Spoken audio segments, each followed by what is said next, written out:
I spoke at a lot of sales conferences, and one of the first things I would say is nobody's going to buy from you because you have a quota to meet, right? They're not going to buy from you because you have a sales goal or because you need the money or even because you're a nice person. And I'm sure you're a very nice person. No, people are going to buy from you because they believe that they will be better off by doing so than by not doing so. And that's the only reason we can expect anyone to buy from you, from me, from anyone. This is why, and Christy, I thought you did such a wonderful job in that video I watched from you of really sharing why, the discovery is to me, it's the most important part of the sales conversation and the sales process.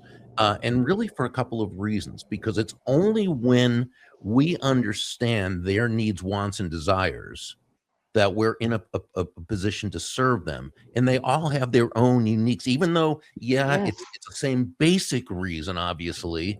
There's still a lot more. Everybody has their own individual. And that's why when we talk about value, and, we said the law of value, your true worth is determined by how much more you give in value than you take in payment. The key here is to understand the difference between price and value.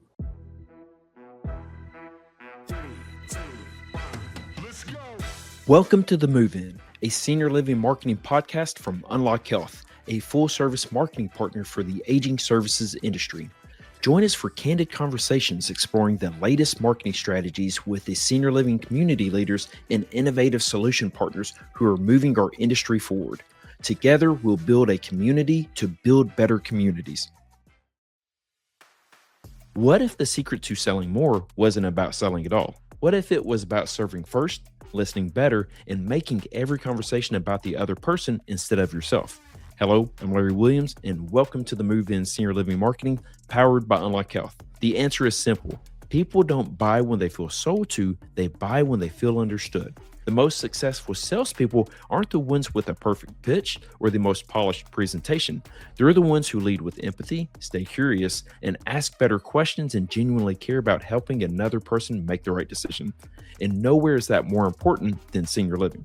Families aren't simply choosing a community, they're navigating one of the most emotional transitions of their lives. And in those moments, trust isn't built by talking more, it's built by listening more. Today's episode is one I've been looking forward to for a long time. I'm joined by two people who embody these principles every day. Bob Burg, the co-author of the best-selling book, The Go-Giver, and Christy Van Der Westhuizen, Senior Vice President of Sales and Marketing at Jaybird Senior Living. Together, we explore why serving others is the foundation of great sales, how curiosity, empathy, and trust create stronger conversations, and why a go-giver mindset can transform not only the way you sell, but the way you lead. Whether you're new to sales or spent decades in this profession, I know you'll take something valuable from this conversation. So let's jump into it. Here's my conversation with Bob Burg and Christy Van Der Westhuizen. We are on the Move-In Senior Living Marketing. I got a fun episode, and this is one I mentioned before we hit record. There are a few conversations that I just look forward to all year. And as we prepared the different series formats, we moved into more of a sales conversation. I was like, who do I want to speak to about sales? It's like, of course, the one and only Bob Burg. He is the co-author of The Go-Giver, which if you're in senior living marketing and sales, you know this book. You need to read this book if you haven't already. And so we got to have Bob last year on the podcast. But who else do I want to have on this conversation? Had to be Christy Van Der Westhuizen, because Christy is the one who recommended this book to me. Her and Matt Reiners told me over and over again, like, The Go-Giver, you got to read The Go-Giver. So when we were looking at this, I said, Bob, would you be up to join me again on the podcast? And just being Bob, he's like, absolutely. I'm all about giving value. Then I asked Christy, I'm like, would you like to join this conversation? And she said, yes, this would be a lot of fun. So I welcome you both. I am so excited about this. Except I never actually said, yeah, I'm all about giving back. That was your quoting me. I just said, yeah, let's do it. Yeah. And I think I was like, who, me? With Bob Burg? Yes. So that was actual. Okay. Yeah. Actual, right? So, and it's funny. I remember the conversation we had. We were in, I think we're in Orlando, Christy. We were having dinner. I said, "Hey, Yeah. this is what I'm thinking about. What's your thoughts?" You're like, "Yes, that sounds great." So, hey, thank you both for joining on this conversation, and we're going to really highlight the go-giver mindset. And so, just to start this off, and we're going to go quickly into this. Bob, you're the co-author of the Go-Giver.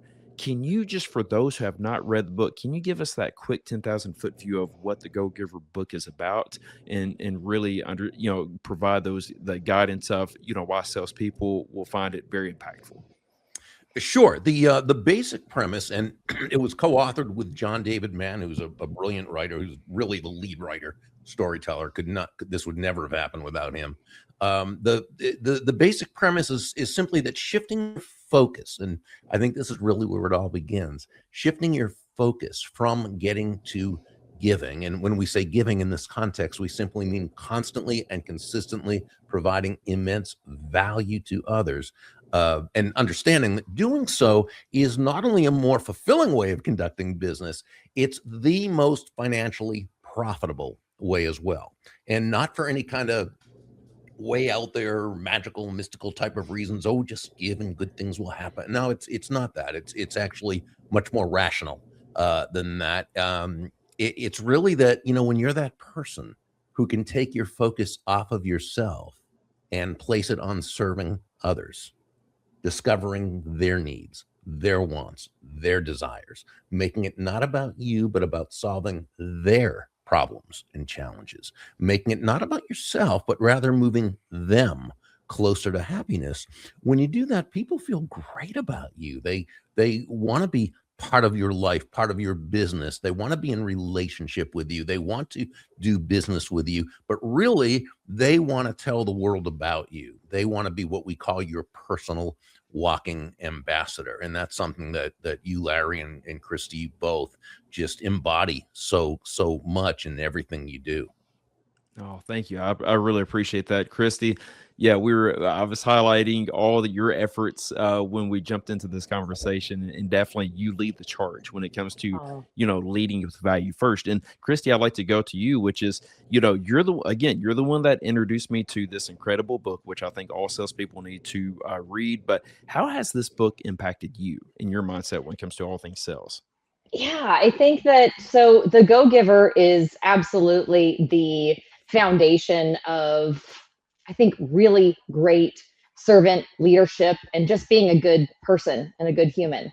I will say Go Givers Sell More is possibly one of my favorite offshoots of the Go Giver, because yeah, that is absolutely one of my favorite books on this planet. And it's all about how sales is never about taking. And that's the thing that most people get wrong about sales. It's not about taking, it actually is about giving. It's giving time, counsel, Yes. attention, value. And it Yes. actually comes from the Old English word selan, which means, direct translation, to give. Oh, And so, oh my gosh, I know. So just so you know, I have been talking about this I for love that you years. absorbed that book. That's amazing. How you just oh No, wow. yeah. Thank you, Chris. Plug. Yes. Well, absolute one of my favorite books. But I think that this has a great place in senior living, because exactly what you were talking about, Bob, about giving and creating immense value for others. And really, it's not about us, it's about them. The purest form of that can be seen in senior living. It's not about us and the building and the sales techniques and the sales tactics. It's about the person in front of you who is the hero of their own story. I'm Yes. not the hero. The community's not the hero. The hero is the person standing in front of you with a whole lot of history and knowledge and value that we get to serve. Beautifully said. Yeah, All right, we're done here. I think that was great. See you later. It's been great. Quickest podcast ever. That was it. That's all you need for this episode. I love that. And Christy, you are spot on. And I think after spending almost 20 years in sales, my mindset has shifted drastically, which is, really checking your true intentions at the door. Is it to sell? If it's to sell, that's going to come across. And no one wants to deal with a salesperson. But if your intention is to give and to add value and really make sure that that's what you lead with, that's going to come across as well. And so I'm so glad you highlighted that and the importance, especially in senior living.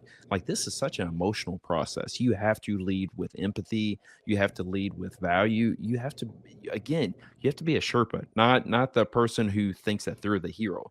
It's the potential, the future residents. It's their families. They're the heroes in this journey. Going to you quickly, Bob. Yeah, I'm sure that a lot of people will think that, by really being that go-giver, that they're afraid they're going to be taken advantage of, and that they're afraid that they won't have healthy boundaries. What's your advice to salespeople who feel that way? Well, the first thing I would want to do, Larry, really is just assure people that there is nothing about being a go-giver that is congruent with being anyone's doormat or a martyr or self-sacrificial in any way. The two just have nothing to do with one another. Now, can you be taken advantage of? Well, sure, anybody can be taken advantage of. I think if you live through life, unless you stay inside all the time and don't talk to anyone, at some point you'll be taken advantage of.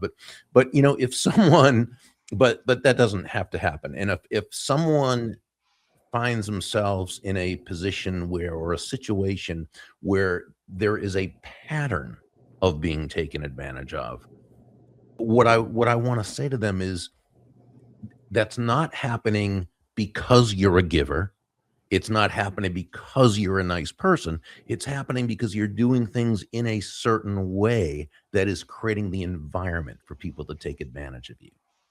Now, if that's the case, the first thing I'd say is congratulations for recognizing it, because it's only when we recognize an issue or a challenge that we're in a position to do something about it.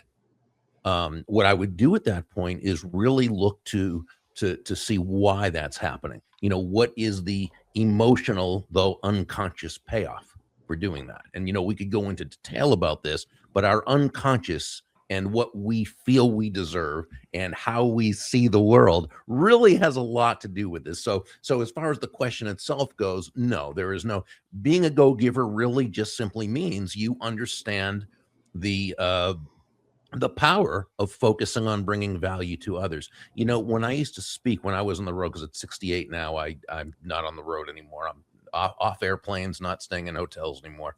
But when I did, I spoke at a lot of sales conferences. And one of the first things I would say is nobody's going to buy from you because you have a quota to meet. Right? They're not going to buy from you because you have a sales goal or because you need the money or even because you're a nice person. And I'm sure you're a very nice person. No, people are going to buy from you because they believe that they will be better off by doing so than by not doing so. And that's the only reason we can expect anyone to buy from you, from me, from anyone. This is why. And Christy, I thought you did such a wonderful job in that video I watched from you of really sharing why, the discovery is to me, it's the most important part of the sales conversation and the sales process. And really for a couple of reasons, because it's only when we understand their needs, wants, and desires that we're in a position to serve them. And they all have their own uniques, even though, Yes. it's the same basic reason, obviously. There's still a lot more. Everybody has their own individual. And that's why when we talk about value, and, we said the law of value, your true worth is determined by how much more you give in value than you take in payment. The key here is to understand the difference between price and value. Right? Price is a dollar figure. It's a dollar amount. It's finite. It is what it is.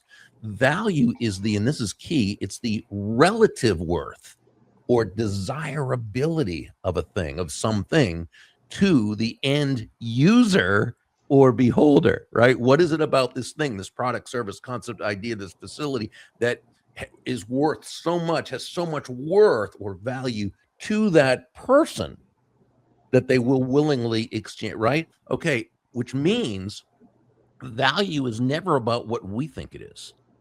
And it's not about what we think they should think it is.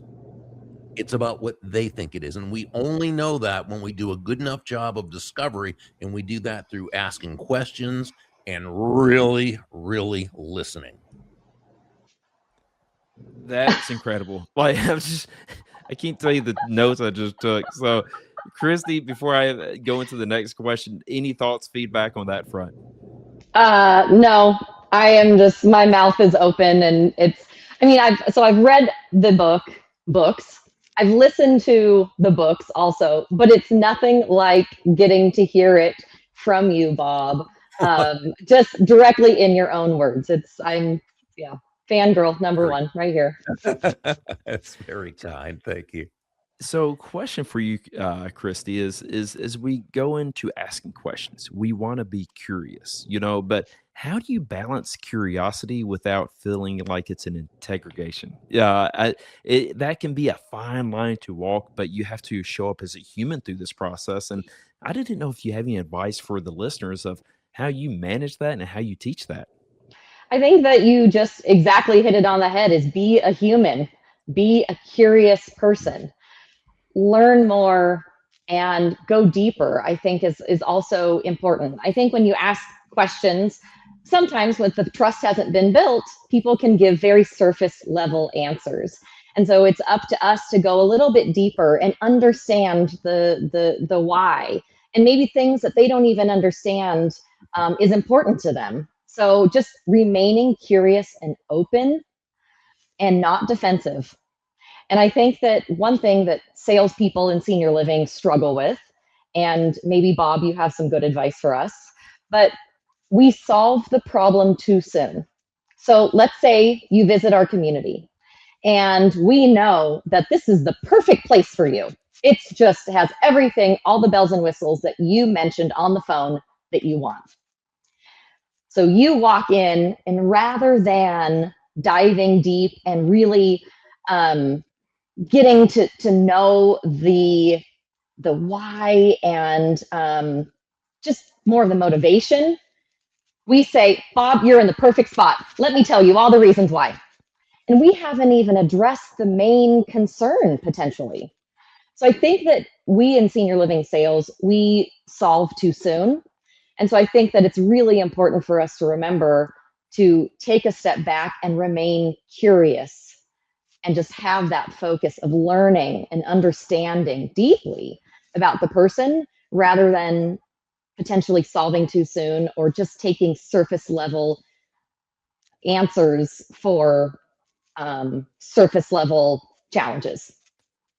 Yeah, I appreciate that, Christy. And I think a lot of times we get caught up in creating this formula, thinking like, oh, the last person, they love this, so I'm going to go to that next step, and I'm really going to make their day by bringing this up.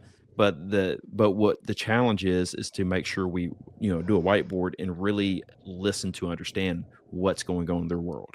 And I think And that's Larry, yeah. I don't think it's for lack of. I think it's because of excitement. Yeah. Oh yeah, good I point. think it's like, oh my gosh, you're in the right spot. Let Yeah. me tell you all the reasons why. I don't think it's for a negative reason. No, I think no, we get not at so all. excited that we know we have the perfect place for you, and let me tell you the 10 reasons why. Exactly. So That is what it That's is. a good And point. just I like, appreciate that because we've all been there. Like, I can help you. Yeah, and yeah, that's a good feeling to have. But sometimes we jump into it way too quickly. And Bob, I think I cut you off. I apologize for that. no, not at all. When you said, Christy, that this is a challenge in senior living sales, it is a challenge in all sales. It is the number one thing that many salespeople do that harms the sale. One of my great friends and colleagues, Jeff Shore, um, he says, and I'm paraphrasing this slightly, but he says, throughout the world, um, um, salespeople are obsessed with finding the solution before they know the problem. ooh. Yeah. And that's so true. And as you said, and there's actually two reasons. One is, again, because of the excitement. You know, your facility is awesome, and it is. Right. And so because you feel so good about it and you just know that everybody, you're so enthusiastic that it's an enthusiasm that unfortunately can actually have a negative effect. And then the other thing is, again, it's understanding that we all come from our own set of beliefs, our unconscious beliefs. So we believe a certain way about a certain thing, and we tend as human beings to believe that everybody else basically sees the world the same way we see it, which makes intuitive sense since that's all we know. So if we think what somebody would love about this place is this, this, and that because we love that about this place, well, why wouldn't they? Yeah. And and that's what we've got to realize, that every family is different, and everyone has their own ways of finding happiness. In other words, they have their own set of values, and they place different values on different things, and a lot of times it's different from ours. Bob, I just spoke with Christy about the curiosity side and how important that is, and getting away from it feeling like an interrogation. But why is curiosity such an important skill when it comes to sales? And I would say that the empathy and curiosity are the primary drivers when it comes to sales success. Far too often people think it's a personality thing, which I disagree. I think it's just the way you connect and engage with people. But why do you see this as being so important when it comes to all things sales? Well, let's take curiosity and empathy, if you'd like. Curiosity is so important because it keeps us from falling into that trap of thinking we know how another person feels, right? Yeah. And so when we're curious, we say to ourselves, we make the unconscious conscious, and we say, maybe I don't know everything I need to know about what this person is feeling, about what's important to them, about what's going to make this an experience that they can feel safe about and know that this is the right one. So that's where curiosity is gonna help you do. Now, empathy, and I agree with you. I think it is the most. I think people skills are the most important element of sales and of life, and I think empathy is probably the most important people skill. So, I mean, empathy by definition is simply the identification with or vicarious experiencing of another person's feelings. Now, this sounds like just a fancy way of saying step into the other person's shoes, which it would be, until you realize that that's easier said than done, because most of us have different sized feet. So we can't really necessarily step into their shoes, right? We can't step into their mind or their heart because we're not them. And we don't necessarily have the same experiences. So we may not understand how they feel. The neat thing is that communicating empathy effectively doesn't mean you necessarily understand exactly how they feel. It means you understand they're feeling something, and that this something is causing them stress, or discomfort, or some other negative emotion. Uh, that way, what you can do is you can communicate, and you do this, sure, by what you say, by how you say it, but really just how you show up. You're communicating that, yeah, I'm here with you to help you work through this issue. And Yeah. that's what empathy allows you to do. And that's why it's so effective. I love that answer. And it's made me realize that you have to have empathy before curiosity. Because if you're starting off just asking a lot of questions, I think the person on the other side of that table is going to feel like you're going to leverage anything they say for a sales initiative. And so you really need to connect with them on an emotional level and really understand what they're going through so you can actually fill those questions and give them, like what you said, Bob, give them a safe space to be open and transparent.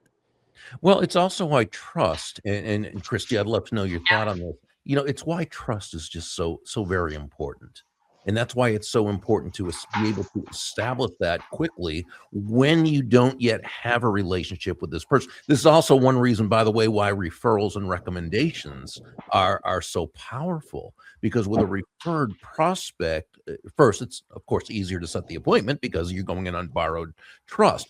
With the referred prospects, you are also more able to sell on high value rather than low price. We know that when you sell on low price, you're a commodity. When you sell on high value, you're a resource. Okay. With a referred prospect, it's obviously easier for the sale to occur because you're going in on borrowed trust, or what we call vicarious experience. And so, no, this person has never used your services, but someone who they know, like, and trust has said, "Oh, these are the only people you need to even talk to. They are going to love your mom or your dad, or they're going to take such great care. They're going to be in touch with you. They care about," right? And so these are all, wonderful reasons. But the big thing is that borrowed trust. And, it's so, and pardon me. Ooh, what is he Going to pulling the out? bookshelf. I'm pulling up here a book by Stephen M.R. Covey. He's the son of Dr. Stephen Covey of 7 Habits of Highly Effective People. And Stephen, his son, who's also brilliant, it really is an expert on trust. And this book, The Speed of Trust, the subtitle, "The One Thing That Changes Everything." It's so important. And if I may, I'd love to read just a couple of very tiny, small excerpts, and then Christy, I hope you'll share some thoughts about. So here's the first one. Take communication, he says. In a high trust relationship, you can say the wrong thing and people will still get your meaning, right? Because the trust is there. They know what you mean. In a low trust relationship, you can be very measured, even precise, and they'll still misinterpret you. That's how important trust is. Now, this one, he's quoting Gandhi. Dave Gandhi. Mahatma Dave said, Gandhi. yeah, Dave and Michelle Gandhi. I think they live in like the Wichita area. They're my neighbors. So Mahatma Gandhi wrote, "The moment there is suspicion about a person's motives, everything he does becomes tainted." Right.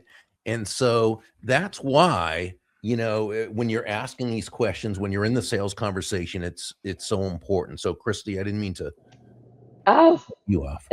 So I was going to mention trust, because I think empathy, curiosity, but you can't have any of those in a positive relationship without building that trust first. And that distrust or a lack of trust can be just as harming as a lot of things, right?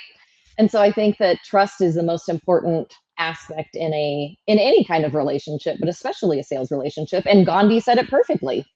Yeah. So it's true. It's anything that you say will be tainted if that trust is broken or if it was never even built. Right. Exactly. Oh, yes. Yeah. So I'm glad you brought out that book. It gives me another book to read. This is a masterclass. This is incredible. I love this. The fact that you reached back and grabbed a book and read from that book that quickly, Bob, that was really incredible. Well done. Well, I always say my house is comprised of books with some scattered furniture. I think my wife would say the same thing. It just goes to show that we are always, many people are always on wanting to learn, wanting to grow. The minute you think you know everything, you are going to be sorely mistaken very quickly. Oh, yeah. And so you don't see this, but there's books in all of these shelves as well. And obviously some of your books, Bob, but also a lot of sales books and trust building books, how to have really sensitive conversations. Because a lot of times senior living sales, you are digging into some sensitive conversations. You're dealing with a lot of family dynamics, and how do you unravel lots of family dynamics and help families make their own decision in the sale.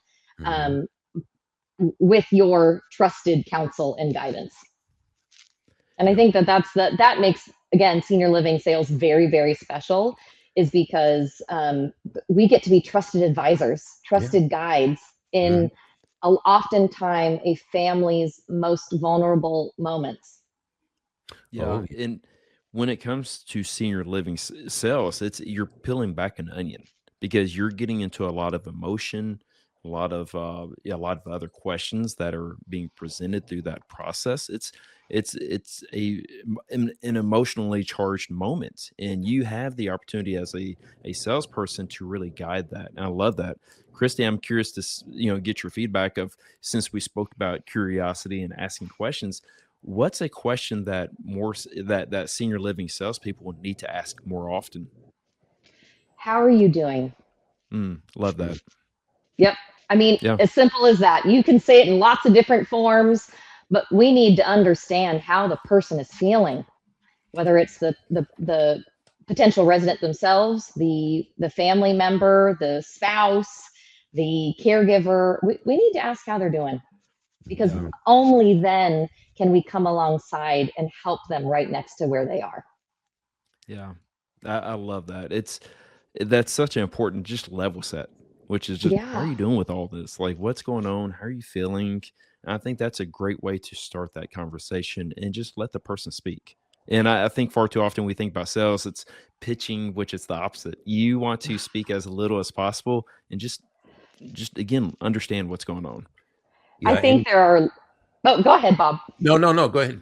There are a lot of organizations that have scripts, and they're page-long scripts that every tour should be the same, or every inquiry call should be the same. And I agree that there are sometimes some phrases that we often use that resonate with a lot of people, but that's why you don't use a script. Is because when you ask how someone is feeling and doing, a script will not help you be there in the moment with the person.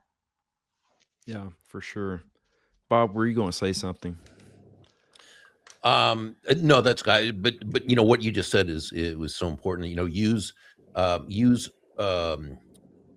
proven materials as guides, that can help you, but and know the basics and the fundamentals so well that you can go off of them and not have to worry about, oh, what do I say next? Yes. Right. Yeah. But once you're doing that, all the authenticity just goes out the window, and you're not really in a conversation. And speaking of conversation, what I was gonna say was just that, in Go Giver world, we never even use the word pitch. That is a no. That is a bad word. A pitch is something in baseball you do to someone in order to strike them out. You're not doing it for them. So we say that, your goal is to have a sales conversation as opposed to ever making a pitch. And just, and it's not that you would even say that to a potential client. It's not like you'd say, hey, I'm going to pitch you. It's even thinking it to yourself. It's saying to one of your fellow sales colleagues, hey, I'm pitching this family because if you believe you're out there pitching, then it's about you. If you believe you're out there to have a sales conversation, or if you want to say, I'm going to share some ideas with, or I'm going to, what have you, now that's a different thing. Now it's about the other person. So we want to even lose the thought of the word pitch and make it about a sales conversation, because a sales conversation is a dialogue. And when we have that sales conversation correctly, it's 75% they're talking and 25% or in 25% are talking, asking questions, but it's mostly our listening and they're talking. And I think that's why I don't even like using the word presentation either, because that doesn't to me, that's the same as pitching. It still sounds let like me bring lateral. Yeah. Right. Yeah. I'm going to show you my beautiful brochure. I'm going to show you all these glossy pictures. That's a presentation. Polish is not as important as authenticity and being there for that person when they're, again, in senior living, usually the most vulnerable. Yeah. Yeah. Right on. In any of my meetings, I never have presentation or a pitch. typically most of my meetings are conversations, because Yeah. ultimately that's what we need to have. It's a conversation. And like you said, Bob, it's not a I am, you know, pitching to you, I'm presenting to you. This is I'd say a group initiative of really exploring that fit and make sure, you know, we are delivering value through these next steps. Christy, you lead. It's obvious you lead with a go-giver mindset. When you Mhm. present, you have that go-giver mindset. Now, salespeople, we're constantly measured by the pipeline, by what we're closing. Yep. What's your advice to other leaders who lead with this go-giver mindset and want to really create a structure for other salespeople to be successful, but Yeah. really continue to have this go-giver value and lead with that? Ooh, if I had advice, I mean, numbers, and so in sales, we do measure a lot. We measure number of prospects, number of phone calls, number of tours, number of sales. We do measure a lot. And in senior living, we measure occupancy, so number of units that are financially occupied at that point. So that we are looking at numbers daily. Sometimes when it's end of month, we're looking at it hourly. I don't want to discredit that numbers are Right. important, but they Yeah. don't tell the whole story. Yeah. They don't. They numbers are part of the story, but they don't tell the entire story. And Exactly. so if you have a salesperson in your organization that all of a sudden something's off, there's again maybe the quality of sales has really changed. Use that discovery question. How are you? How are you Mhm. doing? And Yeah. really understand that salesperson's life and see if there's some barriers that you can help remove. I think that's so important in senior living leadership, is that my entire job is to help others be successful. And so if there's roadblocks, I get to bring out my jackhammer and I don't know, move it for them. I don't know how you do Yeah. that, but you Yeah. bang it out and it moves, right? Mhm. And so that's one of the things that I love doing. But I think that I would recommend for leaders in the industry to know numbers, to understand them. They do tell part of the story, but they are not the entire story. Perfect. Yeah. And I feel like it's almost the same thing, the conversations we're having with clients, we need to have within our teams and Mm-hmm. understand what's going on. How are you doing? You know, and getting that feedback. Bob, I'd love to get your feedback on that in terms of leadership. It's, Yeah. you know, is this something that it starts with leadership and then it's mirrored by the sales team? Or if is it something that one sales member can really showcase this go-giver mindset and then it bleeds throughout the rest of the organization? Well, you know, the great leadership authority, John Maxwell, has said that everything rises and falls on leadership. And I agree with that. Now, while we can theoretically and realistically to a certain point lead from anywhere in an organization, but on a limited basis, a culture begins at the top and it trickles down. And so when leadership has bought into whether it's the go giver way or any other particular way, yeah, that is pretty much what is going to trickle down throughout the organization. So yeah, I think that's so very important, and that's why I had said earlier before we were on the air that Christy's team is very fortunate to have her. And then, of course, as she said, well, I'm very fortunate to have them and to be in this industry and to be, so that's, her, her sense of gratitude and how she focuses on them, which of course, right, really goes into law number 3 of the Go Giver. Um, your influence is determined by how abundantly you place other people's interests first. Again, not in a self-sacrificial way, but in a way that you are building everyone in the process. And when we say, and I talked about this in my first book back in the 90s, Endless Referrals, and it made its way into the Go Giver, what I call the golden rule of sales, of business, and we could say of leadership. And that is that all things being equal, people will do business with and refer business to, and we can say, and allow themselves to follow those people they know, like, and trust. And there's no faster, more powerful, or more effective way to elicit these feelings toward you in others than by genuinely and authentically moving from an I focus or me focus to an other focus. Or as Sam, one of the characters in the story, advised his mentor Joe, it's making your win all about the other person's win. And that's what Christy was just saying, in terms of helping her salespeople when there's an issue, right? It's about helping them to win. And of course you do that by helping the prospective client to win. So it all works out. And I want to, go ahead, Christy. Oh, I'm just loving all of this, and I think, it's a great honor to serve those who also serve others as well. It's pretty cool. And I want to shout Christy out, and because of the fact that, yes, we're talking about the sales relationship, but ultimately Christy has this mindset beyond the salesperson client journey or the salesperson prospect journey. I always say that I will hold Christy in such high regard, because when I got into senior living about 3 years ago, I didn't know anything. I didn't know anybody, but I knew who Christy Van Der Westhuizen was. And I took a shot just to email her and ask her a ton of questions because I wanted to learn. And she took the time to respond and address those questions and answer them in a way that really taught me so much. So this go-giver mindset, as Christy shows, it's not just for the business development relationships. It's just within life, and also just supporting one another. And just, again, like what Bob said, like good things happen when you just provide value. And so I just want to, again, shout out Christy for having this mindset, and it goes well beyond sales, but within this industry. And that's why you're so well thought of, Christy. That's right.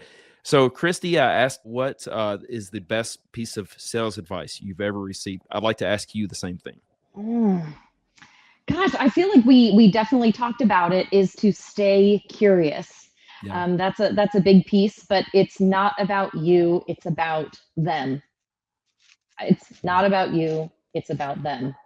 I mean, that's a mic drop moment if I've ever heard one, because it just really isn't. You could be the salesperson with all the answers and the quick answers and knows everything about everything, but man, if you make it all about you and not about them, you're never going to have long-term success. You might have some short-term success, and I do think like there are high-pressure sales tactics that can have very short burning success, but that doesn't create long-term success at all.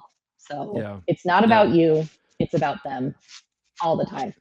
And I want to ask this question to you, Bob. And this is something that's been on my mind for a while. What is the best pieces of sales advice that you've ever received? And I know you have so much to give, but I didn't know if there's that one thing that stands out from the other, things that you've heard from others, and just love to get that feedback from you. Well, years ago, this is about 40 years ago now, and I had been in sales for a couple of years. And after a very slow start, I, was doing pretty well. And then I went to work for another company selling a rather high ticket product. And I was in a slump, and I was really having trouble getting out of this slump. And I made a young salesperson's mistake, and that is I got focused on getting out of the slump as opposed to being focused on serving the people I was, supposed to be serving, right? Potential customers. And, one day a gentleman took me aside. He was an older guy. He was not in the sales department. As I recall, he was an engineer. And I think he retired soon after that. He was one of these people who, he didn't say much, but whenever he did, it always seemed to be something profound. And fortunately, I think he saw me as having potential. He kind of saw me as Joe, I think, in The Go-Giver, which I would, write about years later. He saw me as a young, up and coming, ambitious, aggressive, so, with a good heart, but focused on the wrong things. And he said to me, Burg, he was a last name kind of guy. And he said, Burg, can I give you some advice? And I said, yes, please do. I need it. And he said, if you want to make a lot of money in sales, he said, don't have making money as your target.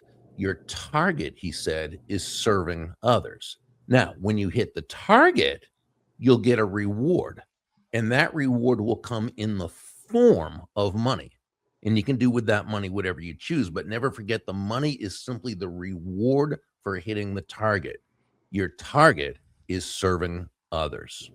And what that said to me was that when it comes right down to it, great salesmanship is never about the salesperson. Okay. Great salesmanship is never about the product or service. It's as important as it is. And it is. That's never what it's about. Great salesmanship is about the other person. It's about that person, about that family, about those kids. It's about that person whose life you're trying to add value to. Or we could even say it's about that person whose life is better just because you are part of it. And I think when we approach sales that way, we're really 9 steps ahead of the game in a 10-step game. Bob, Christy, thank you for making my day. Again, this was the episode I was looking forward to the most, and just continue to, like shine the light for all of us in this journey. Thank you for having us. Appreciate you both. Thank you. What an incredible conversation. I walked away from this episode with pages full of notes, and I'm reminded once again that the greatest salespeople aren't the ones with the best pitch. They're the ones that care the most about the people they're serving. Again, a huge thank you to Bob Burg and Christy Van Der Westhuizen for sharing their wisdom, their experience, and their passion for helping others. This was truly a masterclass in sales, leadership, and human connection. But before we wrap up, here are a few takeaways that I made notes of. Lead with questions, not answers. Slow down, stay curious, and take time to fully understand someone's needs before offering solutions. Second, make every conversation about the other person. Shift your focus from making the sale to creating value and serving with genuine intention. And third, build trust before asking for commitment. People move forward when they feel understood, supported, and cared for, not when they feel pressured. Remember, the most successful salespeople don't chase transactions. They build trust, create value, and leave every person better than when they found them. Thanks again for joining us, and until next time, let's go create some meaningful connections.